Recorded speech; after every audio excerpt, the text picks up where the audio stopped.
Prendre juste lui le commandement et dire tu ne tueras point, et puis tu ne fais plus rien.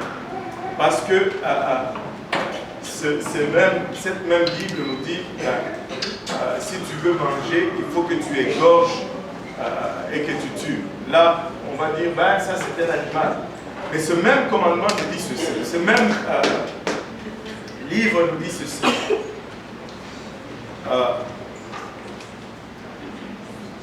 Si tu tues, on regarde dans quelles circonstances tu as tué. Il donne un exemple qui efface toute confusion. Il dit, si je suis en train de couper un arbre avec ma hache, et que pas le tronc, ma hache s'échappe de la manche, et que ça aille et que ça frappe quelqu'un, et que la personne meurt, on n'a pas le droit de me tuer. Quand le commandement dit tu ne tueras pas, ça veut dire tu ne tueras pas sans raison. Tu ne tueras pas gratuitement. Parce qu'il y a un processus qui est établi parce que Dieu lui-même dit, si celui qui verse le sang de l'homme, par l'homme, son sang sera versé. Et ça se concilie quand on voit les conditions dans lesquelles, c'est-à-dire si je te tue pour prendre ton porte-monnaie, je suis condamnable aussi à mort. Mais si j'étais en train de couper et que ma hache te tue, ben c'est un accident. Et les accidents arrivent. Et on ne va pas tuer tous ceux qui tuent aussi accidentellement. Voilà. Maintenant, dans le cas d'une guerre, c'est soit lui ou soit moi. Ce n'est pas un meurtre gratuit, en fait. Et c'est tout simplement ça. Alléluia. Oui, frère Normand. Au début, tu as parlé de... Tu disais que tu étais sur le bon bord. Ça t'a pris combien de temps à ce que frère Percy pense qu'il est sur le bon bord? Oh! C'est...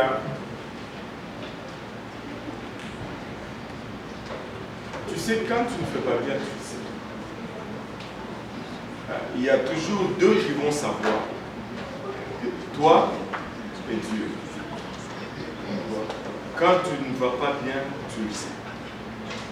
Et être du bon bord, comme il faut rester avec l'expression, ce n'est pas une question de ligne, en fait, c'est une question de direction. Je sais que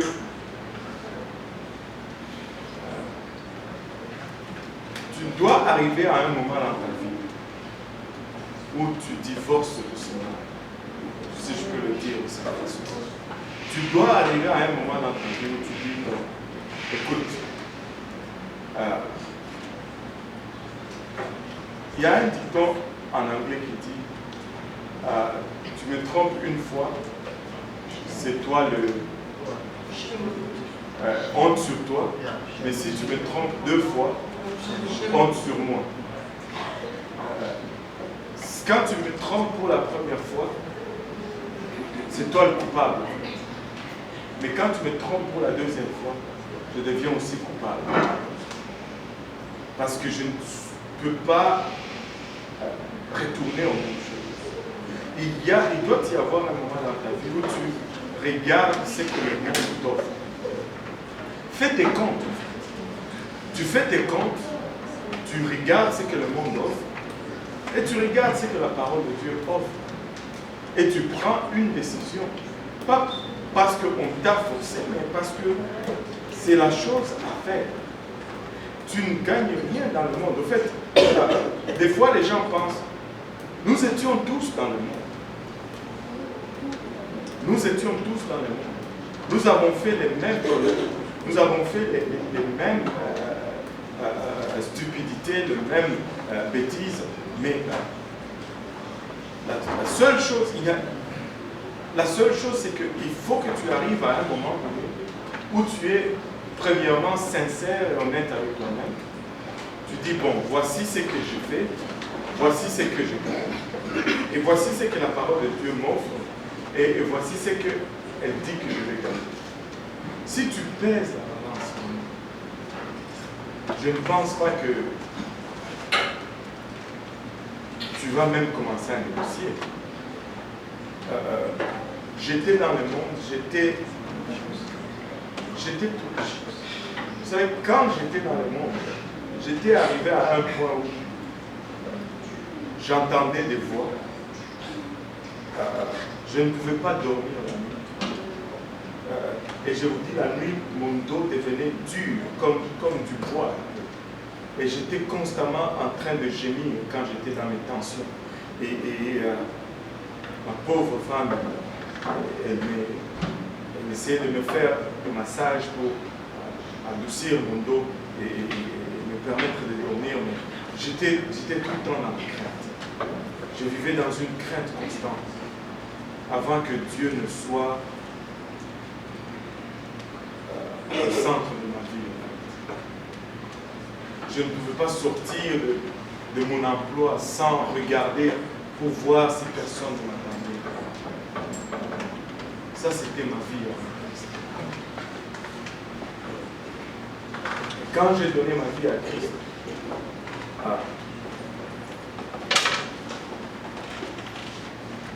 les voix se sont tues.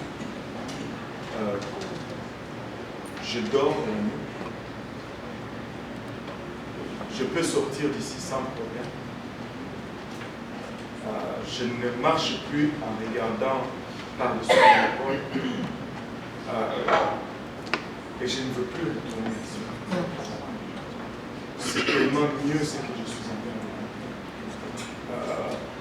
Je peux mourir, ça serait une délivrance. Je ne suis pas suicidaire. Ce que je veux dire, c'est que je peux rencontrer mon Seigneur. Ça ne serait pas grave. Est-ce que je marche droit? J'ai encore des problèmes. Ma chair est encore là. Si tu me pinces, ça fait mal. Des fois, je me fâche. Je perds la tête, des fois. J'ai fait toutes ces choses. Mais je sais la direction dans laquelle je regarde. Je suis en train de regarder dans la bonne direction. Et je marche dans cette direction. J'ai la certitude, parce que je l'ai lu pour moi-même. Je l'ai recherché pour moi-même. Ce n'est pas quelque chose que qu'on m'a dit, que je suis dedans parce que mes parents sont là-dedans. Non. Je suis né catholique. J'ai passé par les Dewey, par les charismatiques, par les évangéliques, partout, je suis passé partout. Mais je sais que je suis là. Je le sais. J'ai cette assurance.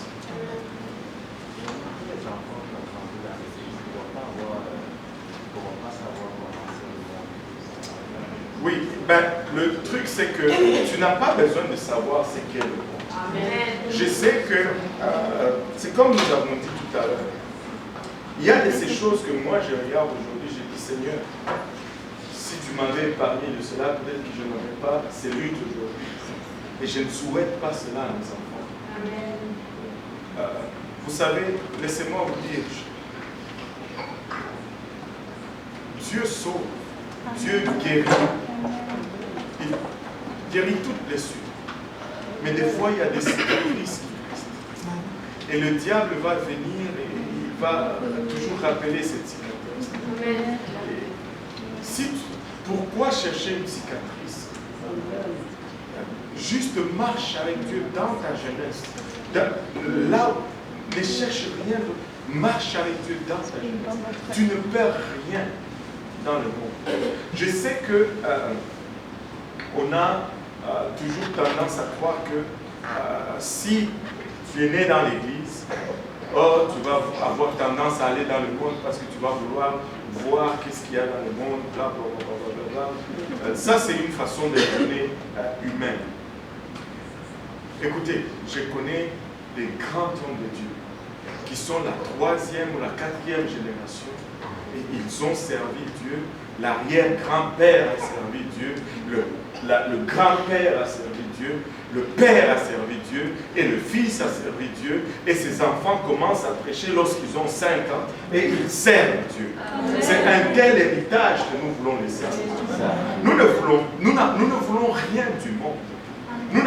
Nous n'avons pas besoin de nous frotter au mal pour savoir c'est quoi le mal. Nous sommes nés dans le péché. Nous sommes nés dans le péché. Nous n'en avons pas besoin.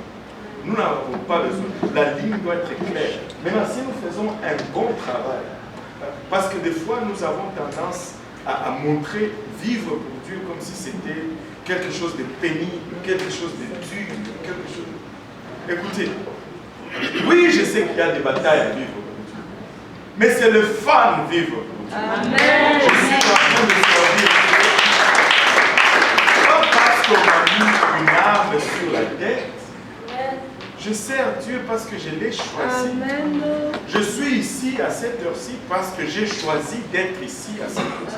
Personne ne m'a forcé. Je peux me lever et sortir et aller au centre-ville sur cette Catherine et voir et faire tout ce que... Je suis libre de le faire. Mais j'ai choisi d'être ici. Amen. J'ai choisi d'être ici. Choisis. Choisis tout simplement. Fais ton choix. Fais ton choix. Savez-vous pourquoi vous vivez beaucoup de pression? Et ça, c'est une doctrine que moi, je n'accepte pas. Je rejette cela. Même si vous me donnez toutes sortes d'excuses, je le refuse. Ce n'est pas vrai. Il parle de peer pressure. C'est quoi ça en français? Pression des pairs. Pression des pairs. Moi, je refuse. C'est une fausse doctrine. La pression est là du temps que tu n'as pas fait le choix. Si tu as fait le choix, la pression s'évanouit. Il n'y a pas de pression si le choix est fait. On va te faire la pression parce que tu n'as pas encore fait le choix. Mais lorsque tu fais le choix, il n'y a plus de pression. Si tu sens la pression, c'est parce que tu n'as pas encore fait le choix. Décide-toi. Fais le choix. Et la pression, ça sera comme de l'eau sur le dos de canard. La pression va être efficace si tu n'as pas fait le choix. Décide-toi. Je ne sais pas comment on fait là, chez nous. Sors ta veste, frappe à terre, fais quelque chose. Tu dis, moi et le monde, c'est fini. Waouh, waouh. C'est fini. Sors la chaussure, crache dessus, fais quelque chose. Je ne sais pas. Quelque chose qui scelle. Quelque chose. Peu importe ce qu'on fait chez toi. Prends le balai, frappe.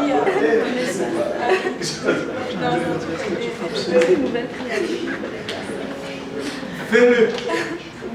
Fais ton choix. Fais ton choix. Du temps qu'il n'y a pas, du temps que le choix n'est pas fait, il y aura toujours de la pression. Il y aura toujours de la pression. Mais quand le choix est fait, ce n'est plus la pression. Ce n'est plus la pression. Ce n'est plus la pression. C'est la bataille.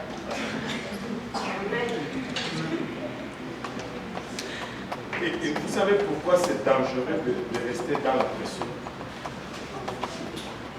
Parce que si tu n'as pas encore fait le choix, Christ ne peut combattre.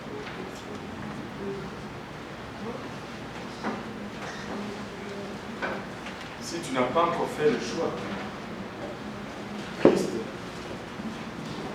peut pas te forcer. Là, tu es là tout seul, là. Fais le choix. Prends Christ avec toi. Et tu verras comment est-ce que tu vas commencer à disperser les ennemis. Ils vont te craindre. Ce n'est pas toi qui vas les craindre. Tu vas les mettre en fuite. Je ne sais pas. Attendez, juste avant de nous séparer. Juste une dernière chose. Après ça, pour la question.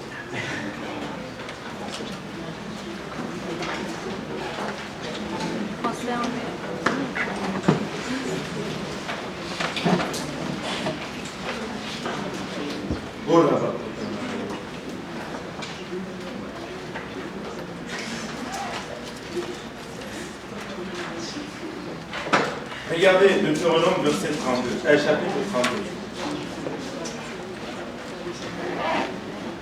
Vous l'avez?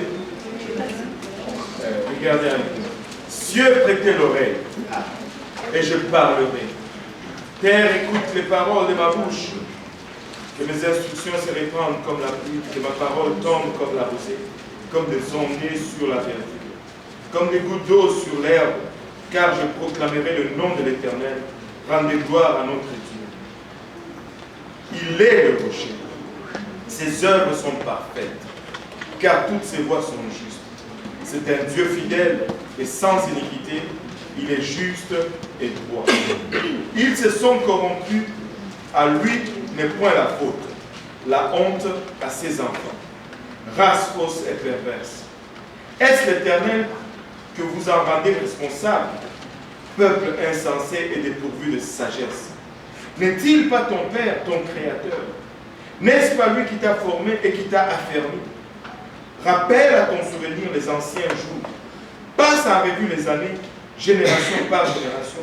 Interroge ton Père et il te l'apprendra. Tes vieillards et tous les diront. Quand le Très-Haut donna un héritage aux nations, quand il sépara les enfants des hommes, il fixa les limites du peuple d'après le nombre des enfants d'Israël. Car la portion de l'Éternel, c'est son peuple. Jacob est la part de son héritage. Il a trouvé dans une contrée déserte, dans une solitude aux effroyables hurlements. Il l'a entouré, il en a pris soin. Il l'a gardé comme la prunelle de son œuvre. Pareil à l'aigle qui veille sa couvée, voltige sur ses petits, déploie ses ailes, les prend, les porte sur les plumes. Wow, c'est toute un autre jour. L'Éternel seul a conduit son peuple et il n'y avait pas avec lui aucun Dieu étranger. Il l'a fait monter sur les hauteurs du pays et Israël a mangé le fruit des champs. Il lui a fait sucer le miel du rocher, l'huile qui sort du rocher le plus dur, la crème des vaches et le lait des brebis avec la graisse des agneaux, des béliers, des bassins et des boucs, avec la fleur du froment, et tu as bu le sang du raisin, le vin. Israël est devenu gras et il a régénéré. Tu es devenu gras, épais et réglé, et il a abandonné Dieu son Créateur. Il a méprisé le rocher de son salut. Ils ont excité sa jalousie par les dieux étrangers. Ils l'ont irrité par les abominations. Ils l'ont sacrifié à des idoles qui ne sont pas dieux, à des dieux qu'ils ne connaissaient point, nouveaux venus depuis peu, et que vos pères n'avaient pas crainte. Tu as abandonné les rochers qui t'a fait naître, et tu as oublié les dieux qui t'a engendré. L'Éternel l'a vu et il a été irrité.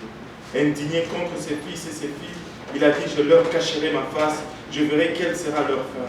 Car c'est une race perverse. Ce sont des enfants infidèles. Ils ont excité ma jalousie parce ce qui n'est point Dieu. Ils m'ont irrité par leurs vaines idoles, et moi j'exciterai leur jalousie par ce qui n'est point un peuple. Je les irriterai par une nation insensée, car le feu de ma colère s'est allumé, et il brûlera jusqu'au fond du séjour des morts. Il dévorera la terre et ses produits. Il embrassera ses fondements de montagne. J'accumulerai sur eux les maux. J'épuiserai mes traits contre eux. Ils seront desséchés par la faim, consumés par la fièvre et par les maladies violentes. J'enverrai parmi eux les dents des bêtes féroces et les venins des serpents. Au dehors, on périra par l'épée, et au-dedans, par d'effrayantes calamités. Il en sera du jeune homme comme de la jeune fille, de l'enfant à la mamelle comme du vieillard. Je voudrais dire, je les emporterai d'un souffle, je ferai disparaître leur mémoire d'entre les hommes.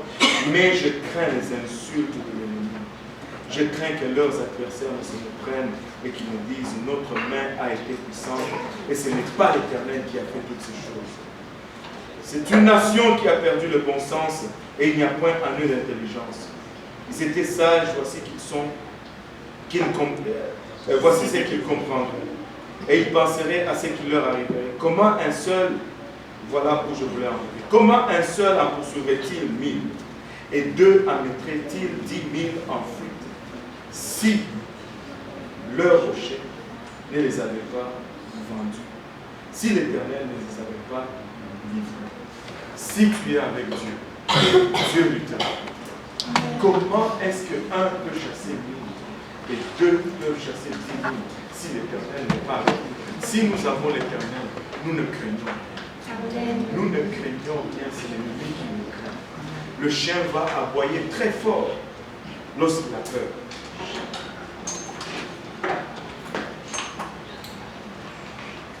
Si tu es un enfant de Dieu rempli du Saint-Esprit, le diable a peur. Il ne veut pas que tu réalises qui tu es. Et ne tombe pas sous ses pièges. Ne le laisse pas jouer pour trop longtemps. Au nom de Jésus. Plus de questions. Amen. Amen. Pasteur Lionel, tu veux prier pour conclure et puis venir à la maison.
Soit